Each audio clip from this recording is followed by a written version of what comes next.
తెలుగువారి number 1 choice Telugu matrimony.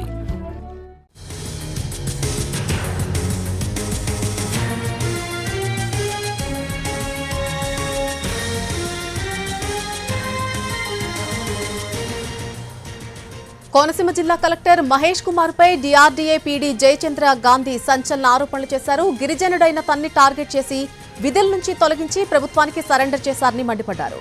DRDA పీడీగా జిల్లాకు 9 నెలల కిందట ఛార్జ్ తీసుకున్న తాను అంకిత భావంతో పనిచేశానని అన్నారు. కనీసం ఛార్జ్ మెమో ఇవ్వకుండా ఉన్న పళంగా ప్రభుత్వానికి ఎందుకు సరెండర్ చేయాల్సి వచ్చిందని ప్రశ్నించారు. తన గోడు వినే నాదుడు లేక ఇలా ప్రజల ముందుకు రావాల్సి వచ్చిందన్నారు.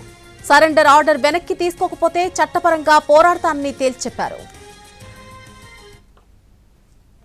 నా ఆత్మగౌరవం, నేను ఉద్యమకారుణ్ణి. పలువురు ఎస్సీ ఎస్టీ ఉద్యోగులు సమస్య పడుతుంటే వాళ్ళని తీసుకొని ఆయా కలెక్టర్ల దగ్గరికి, ఎమ్మెల్యేల దగ్గరికి వెళ్ళి అన్న ఏందన్నా మమ్మల్ని చేసుకునేవరా ఉద్యోగం అని చెప్పి వారి తరపున మాట్లాడిన ఉద్యమకారుని నేను. కృష్ణా జిల్లా, గుంటూరు జిల్లాలో నన్ను ఈ పని చేస్తారని చెప్పి నేను కలలో కూడా ఊహించుకోలేదు.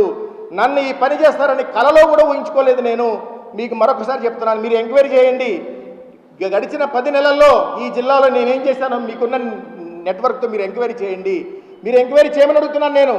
నేను చెప్పింది నిజమా కాదా కూడా మీరు ఎంక్వైరీ చేయండి. ఇంతకు మించిన దుర్మార్గం, ఇంతకు మించిన నమ్మక ద్రోహం. కలెక్టర్ గారు అంటే ఎంత గౌరవం తెలుసా సోదరులారా? ఈ రోజు కూడా గౌరవం ఉంది. ఈ రోజు కూడా గౌరవం. ఎందుకు గౌరవం ఉందంటే నేను సాధించలేకపోయా, ఎగ్జామ్ రాసి నేను సాధించలేకపోయా. ఆయన సాధించాడు, కలెక్టర్గా ఉన్నాడు. మనం సాధించలేకపోయాం, మనకంటే పెద్ద స్థాయిలో ఉన్నాడు, గౌరవిద్దామని చెప్పేసి మేము అడవి జాతి, సంచార జాతులకు సంబంధించిన వ్యక్తులుగా, చదువుకున్న వ్యక్తిగా, అంబేద్కరీట్గా నేను గౌరవించాను.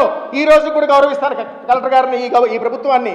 కానీ మాకు గౌరవించిన, మా చేతులతో ఇచ్చిన మిఠాయిలు, ఫ్రూట్స్, ఫ్లవర్స్ ఇస్తే